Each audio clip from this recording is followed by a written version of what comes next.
will feature two young stars in Shai Gilgeous-Alexander and Tyrese Haliburton. SGA accounting for 41% of his team's points, looking to become the fourth player to win the scoring title, NBA MVP, and NBA title in the same season. How about them apples? On the other side of the court, Tyrese Haliburton accounting for 36% of his team's points while averaging nearly 19 points, dishing out almost 10 assists per game.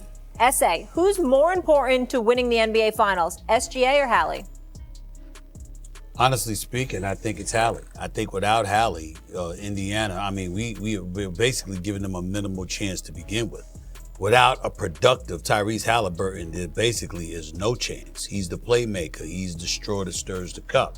He's the one that makes things go for Rick Carlisle and his offense. If he's not playing effectively, where does that leave them? You ain't gonna throw T.J. McConnell up in there and expect him to make that big of a difference against these piranhas known as the Oklahoma City Thunder. That ain't gonna cut it. So Haliburton's got to be, he can't just be productive. He's got to be special. That's not to say SGA doesn't have to be as well, because I do believe he does. But without Haliburton being productive, Indiana has no chance. Zero. I guess I differ on who should be the centerpiece for Indiana, which makes me answer this question that SGA is more important because of what he does on both sides of the ball.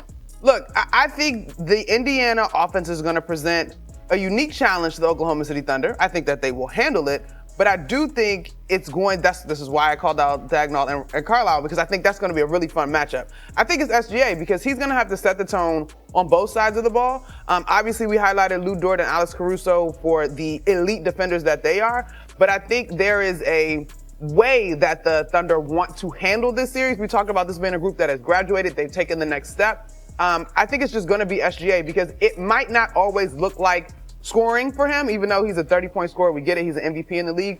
It might shapeshift a little bit in this series, but I do think in terms of leading the way as far as their communication, their continuity, their defense on both sides of the floor, I think it's actually going to be SGA in this series.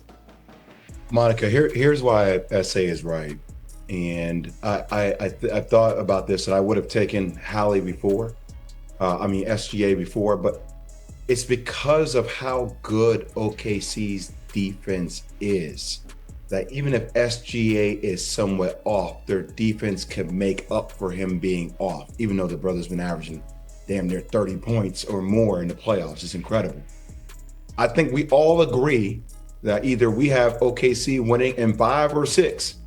If that's the case, it's going to take an out-of-body experience for a guy like Tyrese Haliburton and Pascal Siakam and Nembhard and everybody to compete against all the versatility pieces that OKC has defensively. I can't see a world in which Indiana wins a championship without Hallie being super special. That's their only chance. It can't take Pascal Siakam, even it has to be Hallie, their whole team, out-of-body experience. That's the only reason I would say it has to be Hallie. It has to be Hallie because that defense is so damn good. My only pushback, and listen, Tyrese Haliburton deserves a ton of credit, y'all, but I think my only pushback, having been in that arena and lived that experience when he put up his triple-double, and Pascal Siakam also had 30 points, same game, right?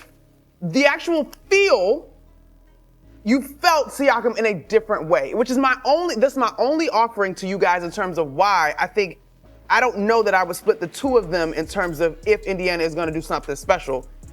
I'm bristling at who is actually probably going to need to be the more dynamic centerpiece. That's all I got to offer. I could be wrong. Well, you can split it. You can split it. And the reason why you can split it is because of OKC's defense. Right. You see, the fact is that if you don't have sublime, big-time guard play against Oklahoma City Thunder, it puts the rest of your team at a decisive disadvantage because collectively they don't get their offense started. You're not going to, if you're thinking about it, as good as Pascal Siakam is, and he's very good and he's a champion, let's understand that a guy like Ant-Man can put the ball on the floor. He can get to the basket. And so when you look at a guy like Siakam, he can shoot, he can play with his back to the basket, but in the same breath, you understand he's not going to be the ball handler out on the wing. You've got to put him in position to make his noise. he's going to need some assistance. And that's not going to come against Oklahoma City without the help of Haliburton. When we come back, let the Giannis sweepstakes begin. Cats struggled when it mattered most. Do the Knicks need to do anything they can to get Giannis the best? But why isn't it the sexiest? You have the league MVP, you have the best team in the NBA this year, you have two teams that are trying to win a championship that we haven't seen win one, you have what we just dubbed the best villain in the NBA on the other side, we have an unexpected Pacers team that since the beginning of the year has been dominant as well, they have the best offense in the league, they are so fast and fun to watch. Why doesn't it have this star power? It has, if you actually look at it on the surface, it has every component that we would want in a finals matchup. Because too many times, and I'm not saying I don't do it, we make up our mind before we actually hear all of the details with things in life, all the information. We've made up our mind that, oh, quote unquote, small market teams, it must not be exciting. There's no sizzle to it. There's no Lakers. There's no Warriors. There's no Celtics. Yeah, but Milwaukee's a small market team. Everybody's excited about the Bucks because they're excited about Giannis. So I don't know if it's the small market as much as it is the variation that these teams play with, right? Because how they win can vary from game to game, and who's the star can vary from game to game because there's so much depth. Both of these teams 9-10 deep in the playoffs. That's unheard of.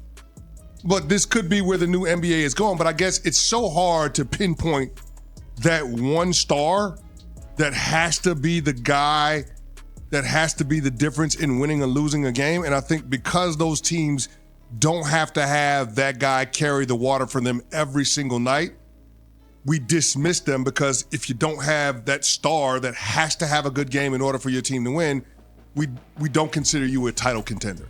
I think that's kind of what it comes down to. We're so accustomed to leaning toward the stars, always having to be the difference in a game, be the difference in an outcome. And what these two teams have shown us is that no, the others are going to play a critical role because the stars are the constant. If you look at the history of the NBA, you would not think Cavs Warriors 4 times in a row would be good. But when it, like, meaning the name brands, right? It's not the Lakers, not the Celtics, not the Bulls.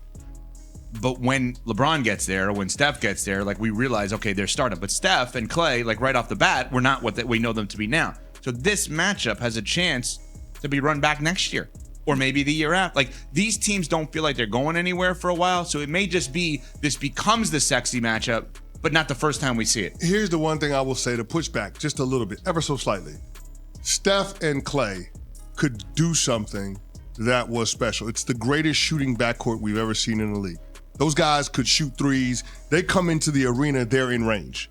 You know what I mean? Like Steph Curry pregame is shooting from the tunnel, making 3-pointers. So I think that's what became so alluring, their style of play. When you look at these two teams, I mean, yeah, Indiana plays at a breakneck pace, but like, what's the style of play that's drawing everybody in? SGA is a free throw merchant and a master of the mid-range. It's effective basketball, but it ain't sexy. It's not like kids are going on the playground trying to emulate that. But I think that's the part that takes away a little bit of the sizzle when it comes to this particular matchup, because it's just fundamentally sound basketball, and it's not necessarily the extremes of high-flying dunks or shooting threes at half court. Indiana needs a nickname. They play so fast. You're saying that and you're right, but if we actually watch them... What's your favorite team? Comment below, and if you like the video, please leave a like. This really helps the channel grow and brings you even more content. Oh, and if you're not subscribed yet, what are you waiting for? Click the subscribe button and activate the bell to receive all notifications. With each game, we notice that the NBA is getting more competitive every day, and all the teams are looking for reinforcements to win the championship. And only here can you follow your favorite team daily with incredible content from different sources. Here on the channel, there are new videos every day with analysis, curiosities, and the best moments in basketball. That's it for today, folks. Thanks for following along. The NBA doesn't stop, and neither do we. Until the next video. NBA, the passion that connects us.